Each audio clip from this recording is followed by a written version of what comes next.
Hi there, welcome to Get Well, Stay Well on Revelation TV. My name is Cyrus, and once again, delighted to be joined by Felicity. How you doing? Hello there, Si. I'm fine, and we've got a really great programme today. Really looking forward to it. I was looking at the clips for today's programme, Felicity, and it's today, I would say it sums up by just giving our viewers stress-free life. Wouldn't you agree? Absolutely, and healing themselves on the way, getting well and staying well. So why have you chosen today's subject? Well, I thought it would be a lovely one. I'm going to America soon, as you know, to the Integrated Health Cure to Cancer Conference. And so this really sums up everything I've been trying to do in the 2 years, really, I've been making the shows with you. And I think it's really great because she's a dynamic, very articulate young woman doctor, and she's explaining how the new medicine is developing, which is going to take much more account of people's feelings, and this is exactly where our faith in God comes in to healing us. So it's really exciting. Because it is a combination of, at the end of the day, we all live a stressful life, don't we? But it's how we deal with that stress, and it also helps to have a faith in God as well, doesn't it? Absolutely, it changes the whole perspective on life. And then our body chemistry reflects our state of mind. So when we're calm, when we are with the Lord, we are just so much better physically in the body as well. It's really interesting. Now today's topic is medicine killing you? We're going to show the negative points of medicine, but not all medicine is bad, is it? No, I mean, I'm sitting here because I've been looked after by wonderful surgeons and doctors who have saved my life several times. Here I am.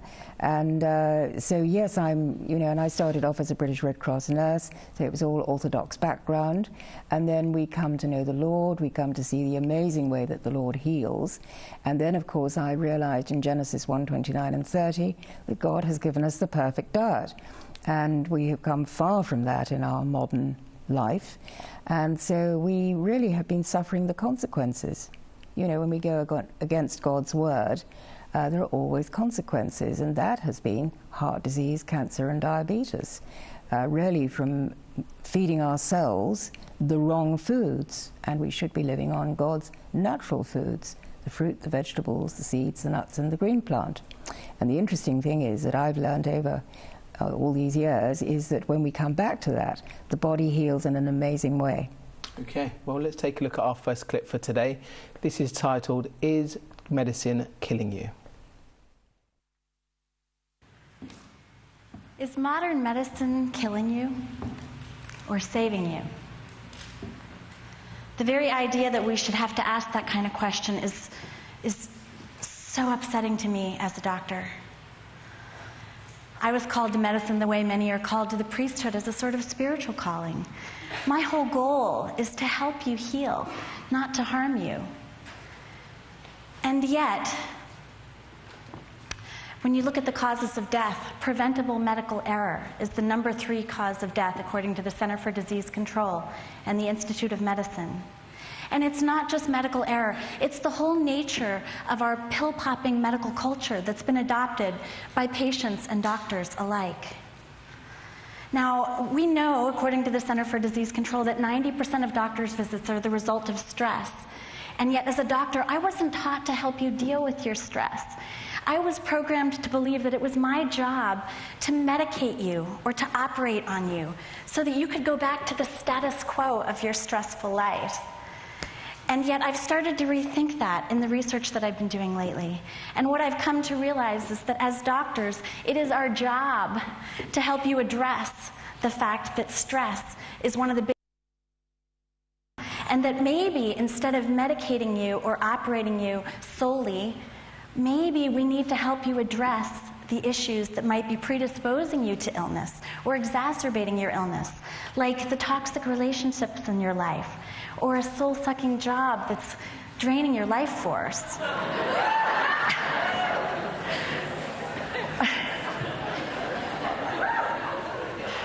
Or financial worries, or social isolation and loneliness, or a pessimistic worldview. All of these things have been scientifically proven to predispose you to illness. And yet, when was the last time your doctor suggested that? Our healthcare system is so broken because we are in the business of symptom relief, not symptom prevention. Dr. Andrew Weil says we have a disease management system, not a healthcare system. And we're blind to this. We're sort of turning a blind eye to this, I think, because we think chronic stress is just an inevitable part of life. It's just how we have to live. And as doctors and patients, we are turning a blind eye to this because it's too hard to face. We don't want to realize what it would take in order to alleviate our stress, to predispose us to longer, healthier lives. So we've made this collective agreement that I won't talk about it and you won't talk about it. You know stress is bad for your health. As a doctor, I know how many of my patients are showing up in my office because of the stress in their lives, and yet we've sort of agreed not to talk about it. Hi there, welcome back. Very interesting statistics that were mentioned there, the causes of death. Number 1 is heart disease, number 2 is cancer, number 3 is preventable medical error. Yeah, that's right, and that's really tragic, isn't it? There are all kinds of infections that people pick up in hospital. There's also reaction to drugs, of course. And you know, the Hippocratic Oath is first do no harm. So it's really important that we come back to that. We really concentrate on that.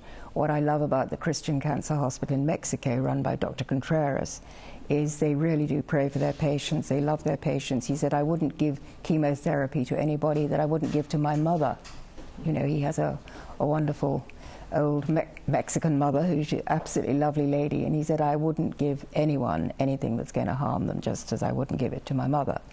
So that rather puts things in a different perspective to what you sometimes get done to you in hospital. It's like we were watching on the clip there by Risa Rankin. She's a doctor herself, and she even says how the medical industry, the doctor's only cure is medicine. And she also says that that's what they think that is the cure for everything. But sometimes 90% of doctors' visit is due to stress.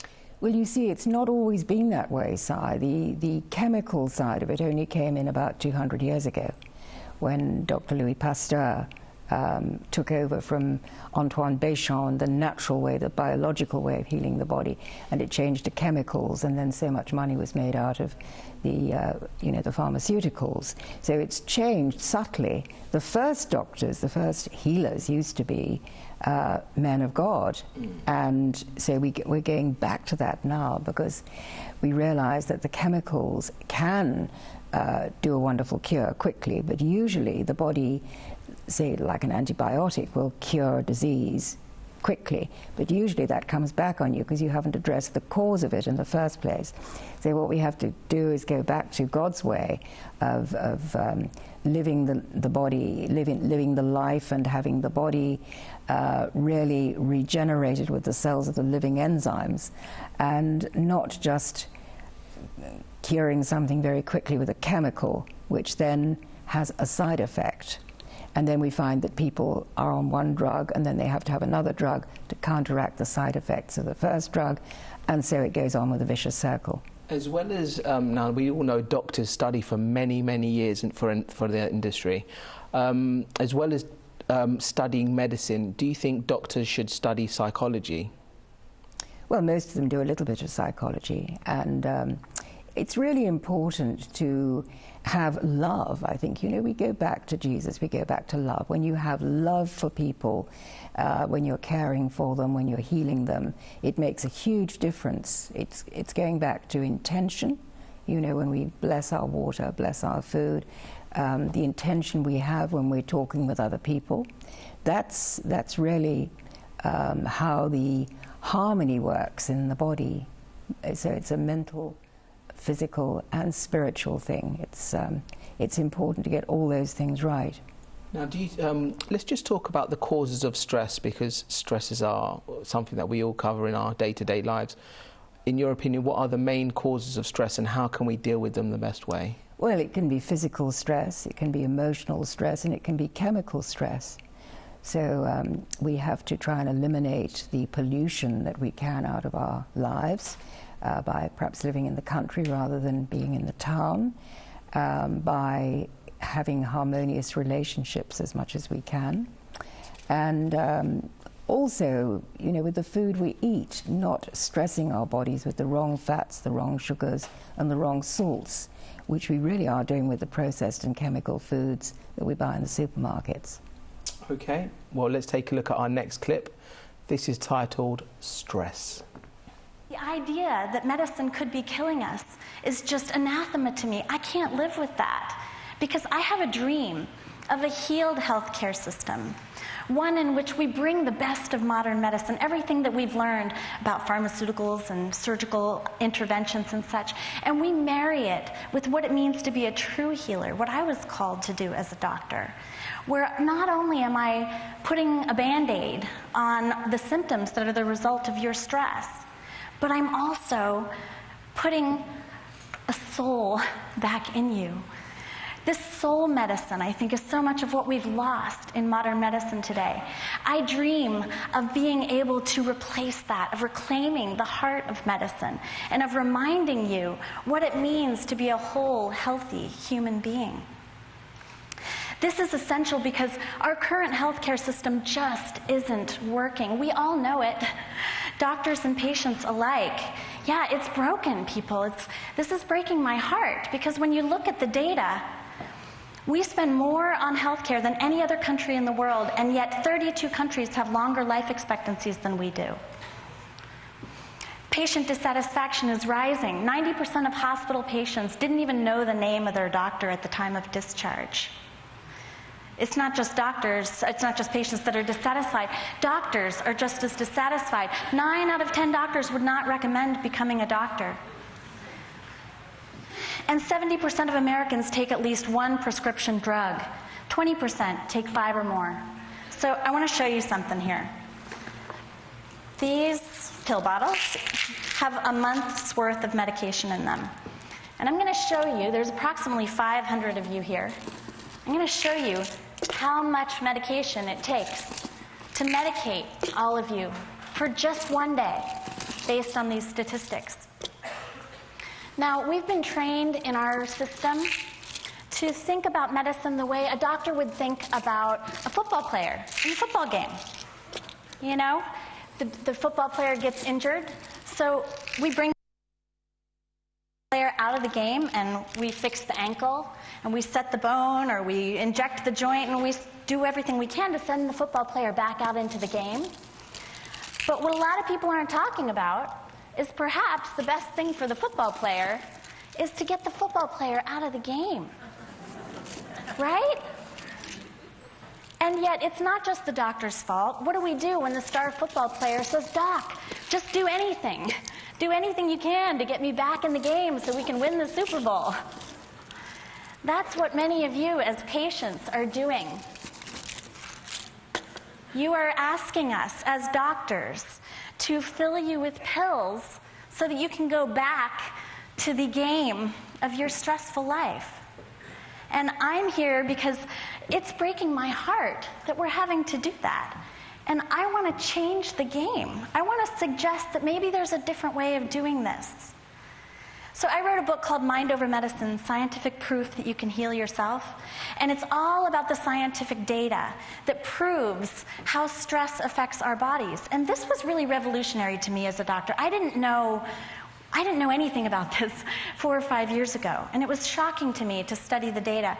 Because what I came to realize is that stress is not what we think stress is. You know, I think in this culture we have this concept that stress is like a badge of honor. I'm stressed, therefore I'm busy and worthy and important. But to the body, stress is very different. Stress is anything that triggers the amygdala in your brain to turn on what Walter Cannon at Harvard called the stress response, also known as the fight or flight response. Hi there, welcome back.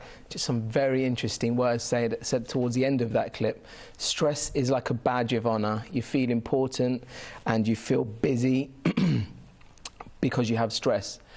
But it's not the case, is it? I mean, it's not good for our bodies. No, well, you're selling your soul for a paycheck and for this false idea that you are important. I mean, we all know that if we were not here, somebody else would be doing the job exactly and probably better than we do. Mm-hmm. So it's really important to keep everything in perspective, to honor your health. You know, I think we have to thank God for our bodies, the fact that we can see, we can hear, we can speak, we can relate to people. And we have to honor that and think we ought to put the right foods into our body. We ought to think the right thoughts, because it's not just what we eat and drink, it's what we read, it's what we see on TV. It's everything that we take into the body that affects body, mind and spirit. Let me just give you a little personal account of my personal life. When my daughter was born, she's now coming up to 6 years old, and when she was born, for the first 2 years, there was always some sort of medical emergency, rushing to the hospital for an emergency, this and that, and just all sorts of things. And at that moment of my life, I wasn't as close to God as I am now. And the second I had brought God into my life, both myself and my wife, our life is completely transformed. And it's and you really do appreciate that the small things in life, such as me sitting here on the sofa with you doing a program on Revelation TV. I'm not in a hospital waiting in the emergency with my daughter. So it's just when you go through certain experiences in life, that kind of puts life into perspective. But it's also having the value of God in your life, because it's the blessings that he brings in your life as well, isn't it? Well, that's right. And thinking of the death of a child, you know, and that was what was so frightening you. I actually lost a daughter. I think it's important to remember that our children are only lent to us, that they do come from God. We all go back to God. And so, therefore, when we have the Lord in our life, it transforms the way we think about losing people. And, you know, the basic fear that people have is death, or death of someone who's important to them. And you see, you lose that when you have your faith in the Lord, because the Lord has said, you know, if you're not in the body, you're with me. And to the thief on the cross at the last minute, you know, this guy hadn't been water baptized or been to a church, but he came to know the Lord. And it's that moment of coming to know the Lord that transforms us in body, mind and spirit, and can heal the body. Because today's subject is stress, and I can say from my personal account, when you have God in your life, he takes over your mind. He gives you peace, and there is nothing better in life than peace. I mean, you could be the busiest person in the world, doing the most busiest job in the world, but you can still do that well. You don't need to get stressed for it, so to speak. You know, so. It's the value of God in our lives, really, that sometimes some of our viewers maybe don't have God in their lives. But the way that I look at God, he's like a friend, and I can just literally talk to him. I don't know the Bible like other people do. It's something that I'm learning, but at the same time, when I'm going through a certain situation in my life, I just look up to God and I talk to him like a friend, and it's like releasing your pressure or your stress and knowing that he's there to take care of it. Absolutely. That's so true. Okay, so back to the clip that we saw. What is the fight or flight response? Well, that's the way our body works with the endocrine system. You know, we have the pineal gland, we have the pituitary gland, we have the thyroid gland, we have the pancreas. All these glands secrete hormones, and the adrenal glands are the ones that are triggered when we are in a situation of fear. So it might be fear that we're going to be eaten by a tiger or hit by a car on the motorway, and so then we let off this terrific surge of adrenaline, which gets us ready to run or to react in some way. And then you have the other kind of stress that's ongoing. You know, you're sitting at the computer and perhaps it won't work, or you lose your work, as I have done. And so then you have terrible stress that you can't run and get rid of that stress. You have to sit there and try and work it out on the computer. And that's the stress that really damages the body, because it's ongoing cortisol and adrenaline pouring through the body, which you don't actually resolve unless you can get away, go and do some sport, swim, walk on the beach or something. Yeah. Yeah. Okay, well, let's take a look at our next clip. This is what makes us stressed. Anything that turns on your fight or flight response puts you into the sympathetic nervous system and fills your body with cortisol and epinephrine and other very poisonous stress hormones. Now, this is good if you're getting chased by a tiger or if you're about to be in a car accident, because it helps to protect your life. But your amygdala doesn't know the difference between getting chased by a tiger, and negative thoughts, beliefs, and feelings that originate in your mind that turn on those stress responses. Now, what I didn't realize, and this was my big aha, is that the nervous system has two operating systems. There's the fight or flight stress response, sympathetic nervous system, and there's the parasympathetic nervous system, or what Herbert Benson at Harvard called the relaxation response. And this was my big epiphany. Your body is beautifully equipped with natural self-repair mechanisms. Your body knows how to fight cancer, how to prevent heart disease, how to fight off infection. It does this every day. But those natural self-repair mechanisms are deactivated every time your body's in stress response. Now, what is stress? Stress, as I said, is getting chased by a tiger. But stress is also social isolation and loneliness. Stress is selling your soul for a paycheck. Stress is a pessimistic worldview. Stress is fearful, anxious, worried thoughts. Stress is toxic relationships. Stress is money worries. Stress is knowing that you have a song within you that you have yet to sing. Stress is feeling out of touch with your life's purpose. Stress is negative beliefs about your health. Stress is overwhelm. Stress is feeling like nobody really gets the real you. Stress is pretending to be something that you're not. Stress is feeling disconnected from source. On average, we have more than 50 stress responses per day in modern culture. And every time the body is in stress response, your body's natural self-repair mechanisms are disabled. And what kills me about this is that as doctors, by not acknowledging that, by not helping you recognize that, by not identifying with you what might be activating those stress responses in your body, we might be doing the unthinkable. We might actually be killing you.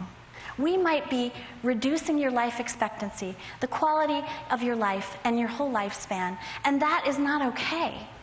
What we need to reclaim is we need to reclaim the soul medicine that medicine used to have. You know, several hundred years ago, we were much better at the soul medicine part of this. We think that chronic stress is an inevitable part of our lives, but we can learn from what scientists call blue zones around the world, these parts of the world where people have a greater than average percentage of people who live to be over 100. These people know what soul medicine is. So what is the medicine that we really need? Medicine is being loved just as you are. Medicine is helping those in need. Medicine is expressing your creative genius. Medicine is always seeing the glass half full. Medicine is the unconditional love of animals. Medicine is laughing out loud. Medicine is speaking your truth. Medicine is knowing that you belong. Medicine is communing with nature.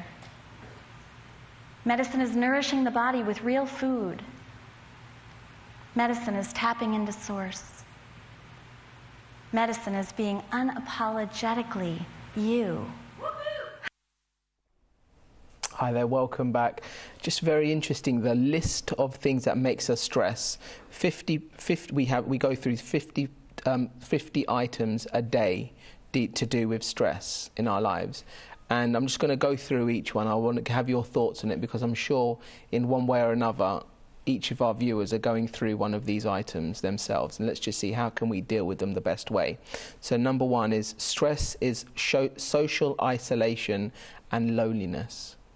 Well, yeah, that's huge, I think, especially as we now have computers and people are not really sitting down and having a meal together, you know, like we used to as a family. So the great thing is if you are on your own, and, you know, I was on the phones last night chatting with viewers on the donations line, and a lot of these people are widows, they're on their own. And the thing is, you know, we discussed how wonderful it is to still have a prayer ministry, because you can still make a huge difference in the world. Even if you're on your own, you can be praying and you can be changing the world. So there's never any need to be alone when you have God in your life. You're absolutely right. Next thing on the item, stress is a pessimistic worldview. Yeah, well, we've read the end of the book, we read the end of Revelation, and we know that there is going to be a wonderful kingdom. So the thing is to work towards that and not get too involved in the down moments. Because we do get involved when we watch the news, and the newspapers, they're just so negative. They never bring anything inspirational in life, do they? Well, we always pray, His kingdom come, and we should mean that. We're really working towards that. Okay, stress is selling your soul for a paycheck. Yeah, well, a lot of people do that, and it's so sad, because at the end of the day, you know, they have a heart attack at 50, and they haven't done the things they wanted to do. Stress is fearful and anxious thoughts. Yes, well, you know, that's the devil getting in, and you have to wear the helmet of salvation. You know, I love Ephesians 6. Ephesians chapter 6 is all about the armor of God. The helmet of salvation is vital. Very good. Stress is loneliness. Your loneliness may be from the world, but you have God in your life, so there's never any need to be lonely. Stress is money worries. Yes, very real, especially if you're on the raw food diet and you're going to live a long time. I'm certainly going to run out of money. Yeah. Stress is negative belief about yourself. Yeah, well, we all have these self-doubts, and I think that's the devil saying you're not good enough to do this, and we have to keep our eye on God. You know, we are daughters and sons of the King, so we should be empowered by that. Now, the next couple of items: knowing you are good and can't demonstrate this, and pretending to be something you are not. It's just about being yourself, isn't it? And at the end of the day, we all have our own individual talents out there, and it's just about demonstrating it. And don't be anxious, your time will come, and God opens up the doors for opportunity. And just to have I guess it's just having your life trusting in God as well, isn't it? And believe it's His timing. That's right. My father always used to say, do the very best you can, and that's all I want of you. And I think God feels the same way about us. Do our very best, and that's the best we can do. Now, they say the medicine that we need, which isn't really medicine, it's just practical things in life, is being loved, seeing the glass half full, and just being you. They're things that is just bringing positivity into your life as well, isn't it? Absolutely, and it's really important to see things from that perspective. Yeah. Okay. Yeah. Let's take a look at our next clip now. This one is called "Not All Medicines Are Bad." I'm not suggesting that you won't need other medicine. Thank God for modern medicine. Thank God for modern medicine. Yeah. Over the past century, we extended our life expectancies by 30 years. 30 years. That's remarkable because of the advent of things like antibiotics and vaccinations and remarkable advances in pharmaceuticals and surgical interventions. Thank God for modern medicine. My husband cut 2 fingers off his left hand with a table saw. Yeah, so thank God for Dr. Jones, who spent 8 hours in surgery with a microscope, putting those fingers back on so that my husband has 10 fingers today.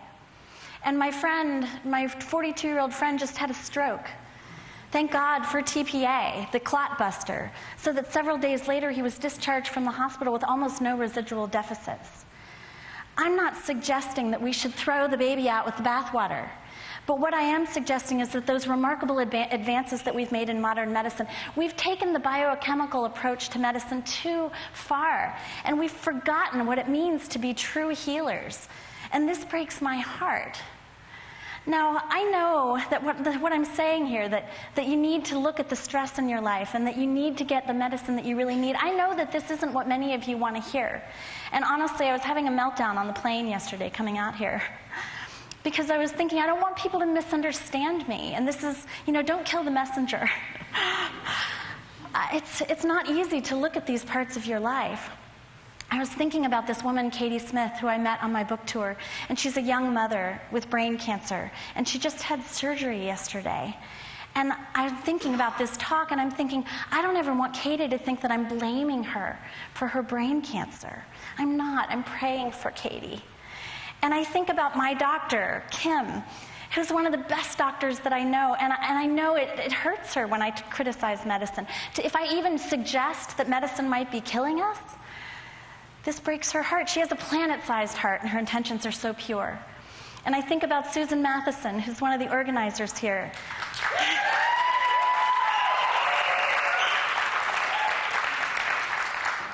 Susan's one of the doctors in a program that I'm leading called the Whole Health Medicine Institute, where we're teaching doctors to practice this kind of medicine. These are some of the most amazing doctors on the planet. I'm not trying to throw them under the bus. What I'm saying is that, I was thinking about this and I thought, this is my tough love TEDx talk. I'm saying this because I love my profession so much that it breaks my heart what has become of us. And I love each of you so much that I can't bear to see you squander even one more day of this beautiful life that you have the opportunity to live. And I don't want to see you accepting chronic stress as a natural part of our lives. We don't have to live this way, because life can be so beautiful. I mean, imagine this. Every morning you wake up and you're so excited about all the possibilities that lie ahead, because anything could happen. And you're surrounded by people who love and know the real you, not the masks that you put on to try to fit in, but the real you underneath. And you're living your purpose. You're finding and fulfilling your calling. You're expressing the divine spark within you. And because you are, the bills are paid, because the universe takes care of those who are living in alignment with their divine nature. You laugh often. You love often. Hi there, welcome back. We're not criticizing, we're not looking out to criticize doctors, because we've shown a number of doctors on our programs. But I would just like to ask you, how important is it as Christians to find a Christian doctor? Oh, I think it's vital. Absolutely vital, because then you're on the same page. You can work as a team together, and to pray with your doctor is a wonderful thing to do. I have a lot of doctors actually who write to me, actually come on the courses. I've had doctors, dentists, lots of nurses, and I think everyone is aware that we need this move back to the real healthcare providing, instead of just diagnosing something and giving a pill. And I think the doctors are the first ones to know that, in the 5 minutes they have to see a patient, they don't have enough time to give of themselves to help the patient, and really they have to give them something. They give them a prescription to go out with. And I'm just writing a book on how most of the depression, most illness is actually caused by depression. People are depressed. They go to the doctor really for a kind word from somebody. They just want a bit of help, and they come out with a chemical prescription all too often. And doctors can be very, very strong as well, can't they? They can be straight to the point, and they give the patient has no hope whatsoever. So you've got 3 months to live, and the causes of that negative thoughts. Obviously, you have to be aware of the circumstances that you're in, but the patient leaves there with no hope in their mind. And what are the negative thoughts? What can that cause to your body? Oh, well, that is absolutely disastrous to the body, of course. And my idea of the perfect GP would be Dr. Richard Kent, who appears on our programs. What a lovely doctor to have. And, so many of the doctors we've had on our programs have been like that. They've been really caring and loving and into getting people well, body, mind and spirit. Hello there to Richard Kent, because we know he watches our program. So, hey, Richard. How important is it, patient responsibility on their own health? Well, that's hugely, hugely important. We must take responsibility for our own health. It's no good abusing the body and then just going to the doctor and expecting him to put it right, because I think that God has given us these amazing bodies with the immune system, and when we look after it as God told us we should do, people will not get well in the first place. They'll not get ill in the first place. This is all about getting well and staying well, because we have to really live life as God intended us to live it. This show today is about giving yourself some inspiration and positivity in your life. So let's take a look at our next clip. This is Living Life to the Fullest. All of those things have been scientifically proven to reduce stress responses in the body and activate relaxation responses and help your body's natural self-repair mechanisms heal you. And that's what I want for you. Now, I know this is hard because I'm not just a doctor, I'm a patient. By the time I was 33 years old, I was taking 7 medications in order to stay in the game in my life. And I had such a stressful life. But I was told that those 7 medications were going to be something that I was going to have to take for the rest of my life. And I was a doctor, and my doctor professors were telling me this, so I believed them. I didn't realize that what I had to do, the medicine I really needed, was to get out of the game of my life. And when I realized what I was going to have to do, I was terrified, because it meant I had to leave my abusive marriage. And it meant I had to quit my job in medicine. And I spent 12 years training to do this work.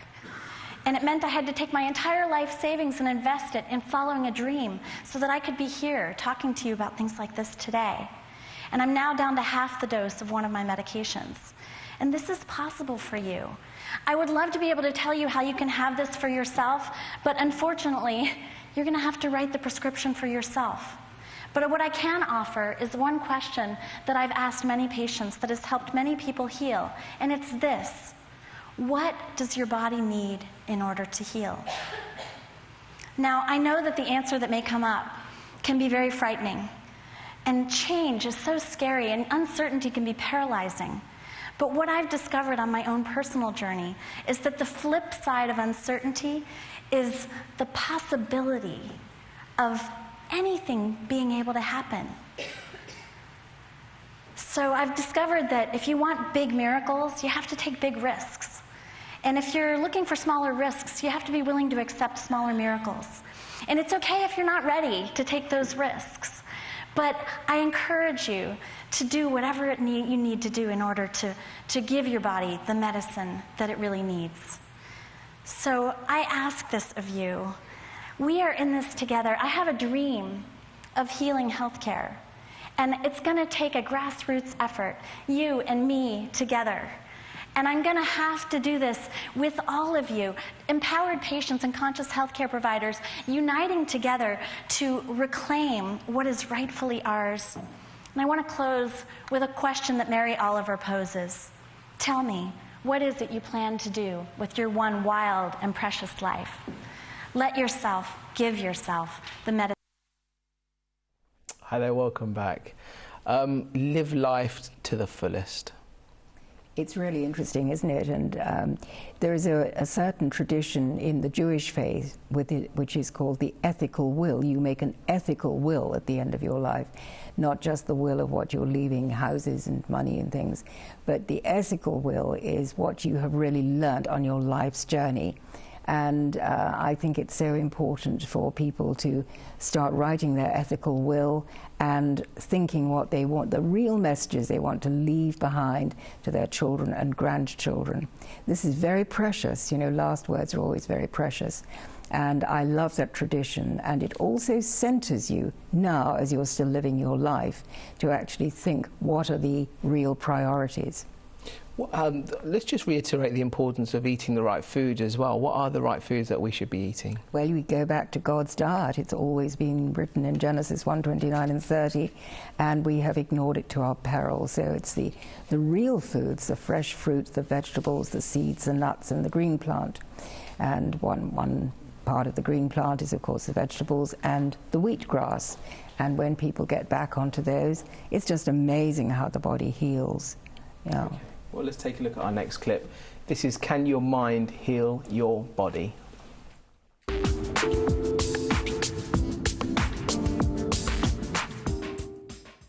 Can the mind really heal the body? And if so, is there any scientific evidence to convince skeptical physicians like me? These are the questions that fueled the last few years of my research. And what I discovered is that the scientific community, the medical establishment, has been proving for over 50 years that the mind can heal the body. We call it the placebo effect. And we've been trying to outsmart it for decades. The placebo effect is a thorn in the side of the medical establishment. It's an inconvenient truth that gets in between trying to bring new treatments, new surgeries into the medical establishment. So it's a problem, supposedly. But I actually think this is really good news. The placebo effect is excellent news because it's concrete evidence that the body holds within it innate self-repair mechanisms that that can make unthinkable things happen to the body. So if you find this surprising, if you have a hard time believing that the body can heal itself, you need look no further than the Spontaneous Remission Project, a database compiled by the Institute of Noetic Sciences of over 3,500 case studies in the medical literature of patients who have gotten better from seemingly incurable illnesses. You think there's such a thing as an incurable illness? I swear, if you go look at this database, it'll blow your mind. Everything's in there. Stage 4 cancers that disappeared without treatment. HIV-positive patients that became HIV negative. Heart disease, kidney failure, diabetes, high blood pressure, thyroid disease, autoimmune diseases, gone. A great example of this in the medical literature is a case study from 1957 of Mr. Wright, who had advanced lymphosarcoma. So things weren't going well for Mr. Wright. Time was really running out. He had tumors the size of oranges in his armpits, his neck, his chest, his abdomen. His liver and his spleen were enlarged, and his lungs were filling up with 2 quarts of milky fluid every day that had to be drained in order for him to breathe. But Mr. Wright wasn't giving up hope. He had heard about this wonder drug called Crebiozin, and he was begging his doctor, come on, just give me some of that Crebiozin, it's all going to be good. Now, unfortunately, the Crebiozin was only available on a research protocol, and the protocol required that the doctor be able to make an assessment that says that this guy has at least 3 months to live. And his doctor, Dr. West, just couldn't do that. But Mr. Wright was tenacious, and he didn't give up. He kept badgering his doctor, until finally his doctor was like, okay, fine, I'll give you the Crebiozin.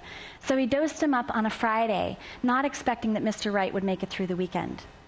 But to his utter shock, when Dr. West came in to do rounds on Monday, Mr. Wright was up walking around the wards, and his tumors had shrunk to half their original size. They had melted like snowballs on a hot stove, and 10 days after getting the Crebiozin, they were gone. So Mr. Wright was up rocking and rolling, like praising Crebiozin as the miracle drug he believed it to be, for 2 months, until the initial reports came out about Crebiozin that said that it didn't really look like Crebiozin was working so well. And Mr. Wright fell into a deep depression, and his cancer came back. So this time, Dr. West decided to get sneaky, and he told his patient that, you know, that Crebiozin that you got, that was a tainted version, really not so good. But I got us some ultra-pure, highly concentrated Crebiozin. This stuff's got it going on. He then injected Mr. Wright with nothing but distilled water. And once again, the tumors disappeared. The fluid in his lungs went away. Mr. Wright was up rocking and rolling for another 2 months.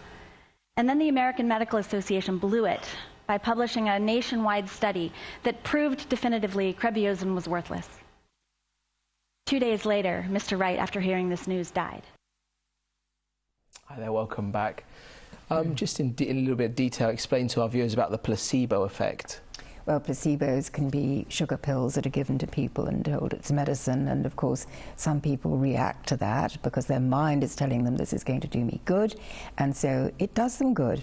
And this amazing case that she's talking about with the Crebiozin and the patient whose lungs actually emptied from this fluid, his tumors went down. I mean, this is all medically established, and it's absolutely amazing.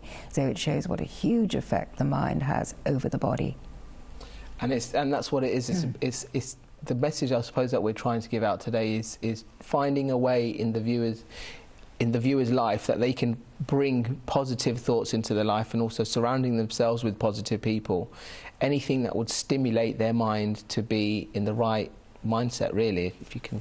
Yeah, when I was really ill, you know, I used to really read the Psalms. I loved Psalm 103, which says that he heals all our diseases. You know, praise the Lord, O my soul, and all my innermost being. Praise his holy name, who forgives all my sins, heals all my diseases, redeems my life from the pit, restores me with love and compassion, so my youth is renewed like the eagles. You know, these things are wonderful to say. And Isaiah 43 as well, when you walk through the waters, I will be with you. When you go through the fire, you will not be burned. These are the things that you can hold on to. It's really important to memorize some scripture as well. I love the Psalms. I think they're the greatest literature in the world. But when we have this going on in our mind and we're speaking out the positive and healing words that we know, like the healing scriptures that Cyril and Breda do, you know, in that lovely program. Yeah. This is what heals the body. It's wonderful. Okay, well, let's take a look at our final clip for today. This is The Power of Mind. Soon after that, I came across another study in the medical literature that was the stuff of fairy tales. 3 baby girls were born, delivered by a midwife on Friday the 13th in the Okefenokee Swamp near the Georgia-Florida border. And the midwife pronounced that these 3 babies born on such a fateful day were all hexed. The first, she said, would die before her 16th birthday. The second, before her 21st. The third, before her 23rd birthday. And as it turned out, the first girl died the day before her 16th birthday. The second died the day before her 21st birthday. And the third girl, who knew what had happened to the other 2, got wind of that. On the day before her 23rd birthday, she showed up at the hospital hyperventilating, begging them to make sure she survived. She wound up dying that night.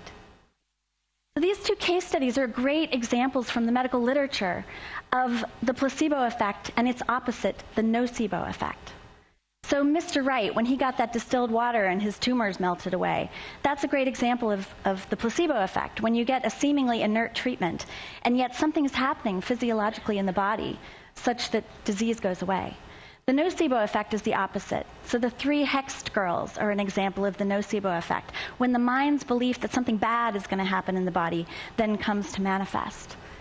So the scientific literature, the medical journals like the New England Journal of Medicine and the Journal of the American Medical Association, these scientific journals are full of evidence that the placebo effect and the nocebo effect are incredibly powerful. We've known this since the 1950s, and we've seen countless case studies that show that in almost everything you study, if you give people a fake treatment, a sugar pill, a saline injection, or most effectively, a fake surgery, 18 to 80% of the time, people get better. And it's not just in their mind. That's what I thought in the beginning, like, oh, they're just feeling better, they're thinking better. But it's not. It's actually in their physiology. This is measurable. You can actually see what happens to the body. So, for example, patients getting placebos were found to have ulcers that healed, colons that became less inflamed, bronchi that dilated, warts that disappeared. Cells looked different under the microscope. It's provable. It's happening in the body, even though it's initiated by the mind. So when you look at these, some of the studies are just amazing. I love the Rogaine study. So, you get a bunch of bald men, you give them placebos, they grow hair. The opposite is also true. So if you give people a placebo and you tell them it's chemotherapy, they vomit and they lose their hair. Hi there, welcome back. So we mentioned about the placebo effect. What about the nocebo effect? Well, that's very powerful as well. If somebody's given weeks to live or months to live, they will probably time their death to that, to fit in with that. It happened with my own daughter. She was told if the bone marrow transplant didn't work, she would be dead by Easter. And she died on Maundy Thursday, which was the day before Good Friday. And I just felt there was something so spiritual about that, that she felt that she timed her end then, and maybe the Lord called her home then. Certainly as she died, she rose up out of her bed and looked as though she was being welcomed by somebody. Quite amazing. So the spirit, and doctors should be speaking encouragement, as we should in all life, when people are in their careers or whatever they're doing. We must always encourage people, and especially with young children, it's a great opportunity to form them and encourage them to be the best they can, and to love life and seize the day, carpe diem. God's given us these wonderful bodies, these wonderful minds, in order to give and to serve other people, and we don't want to waste a moment of it. Because we all, like I always say, we all go through stressful times in our life, but it's kind of bringing it back to basics and also just appreciating the simple things in life as well, isn't it? Absolutely. The flowers, and as I drive up in the mountains here, to my little eagle's nest, I'm just amazed as the spring flowers have come out and the trees are in bloom. It's absolutely fantastic. Because I think with today's society, people put a lot of pressure on themselves to keep up with, say, the Joneses, as it's known, to live a lifestyle that they simply can't afford. And they might take out credit cards and all sorts of expenses that they simply can't pay every month from the money that's coming in. And it's just putting yourself in a mindset to say, this is my income, shall we say, and this is the life that I should be living, and you'll have a peaceful life and you'll live longer. We can really help ourselves, can't we? Do you know, the happiest people I've ever met are the gardeners, the gardeners and the people who work with animals, and they have a great peace about them. And of course, they're healthy, they're out in the fresh air. I remember in the Kruger Park, you know, I grew up in South Africa, and the gamekeepers up there, you know, who were looking after the elephants and just making these amazing safari lodges and taking people out to see the animals. I mean, what an amazing life they have. They're out in the fresh air. They're eating fresh fruit and vegetables. There's no processed foods. There's no supermarkets there. And the other thing is with gardeners as well, you know, people who are growing their own food. Mm-hmm. You see how great they look. We had that clip with John Collier, do you remember? And, you know, he said, of course, the pride you have from growing your own food as well. You know, you feel you're providing for your family. It's really exciting. I think something like gardening, it's the overall package, because you're doing something physical, you're getting your exercise in, you're eating the right foods, you're getting the fresh air, you're getting the vitamin D from the sunshine. You're getting so much out of gardening, don't you? That's right, and the Bible starts in a garden, in the Garden of Eden, and of course the Bible ends in a garden where the leaves of the trees are for the healing of the nations. And how important is it that we're surrounded by the right people around us, positive people, inspirational people? That's really important, and it's wonderful when you know the Lord and you have other people who know the Lord around you, that you're really living life to the full, and you really want to dispel all negativity. So I dispelled all negativity around me when I was very ill. I didn't allow anyone to come around weeping and wailing around me. I had my Christian girlfriends who were nearly all in ministry with me anyway. We had wonderful prayer. We had almost celebration. And that is one of the huge reasons I know that I did get well against all the odds in 2003. And it's things also bringing things into your life once you know God, and you bring in things like worship music into your life as well. It's certain worship music. It's changing the mind frame, putting yourself spiritually in the right mindset, isn't it? It is, and there's a wonderful song called "There Is Healing in This House." And would you like to sing it for us, Felicity? No, I won't sing it because that would absolutely ruin the program. But healing in this house, have a look at that. The words of it are lovely. Just speak the words for us. Oh, there is healing in this house, healing in this place. It goes on to talk about grace. I can't remember all the words, but anyway, it's a wonderful song. It's used at some of the Benny Hinn crusades. Yes. And there is absolutely no doubt that when people are prayed for, when they come into the presence of the Lord, and that's what happens in these crusades. People come into the presence of the Lord, not the preacher. That's nothing to do with it. It's the presence of Jesus. And amazing, miraculous healings happen. Now, we always have new viewers on Revelation TV, and if we have a new viewer that doesn't know God, what advice would you give to them? Well, I would say just quietly on your own, in a lovely place where you're not going to be disturbed. You just ask God, I love you. If you are there, I really want you to make yourself known to me. And it's quite amazing how answers come, how you'll suddenly meet the right people. Doors will open for you because God works that way. So we're just coming towards the last minute or two of the program. Just summarize for our viewers, what have we discussed today? Well, I think it's been interesting because this is a young, dynamic woman doctor who is talking about bringing the soul back into medicine, really, bringing back spiritual healing, and being grateful for the doctors and nurses who are helping us, choosing Christian ones if you possibly can, who are going to support you so you get well and stay well. Okay, you've heard it from Felicity. So it's about bringing peace in your life and trying avoiding the stress that you might have in your day-to-day life. Thank you very much for joining us today, viewers, on Revelation TV. We look forward to seeing you same time next time on Revelation. Take care and God bless. Bye.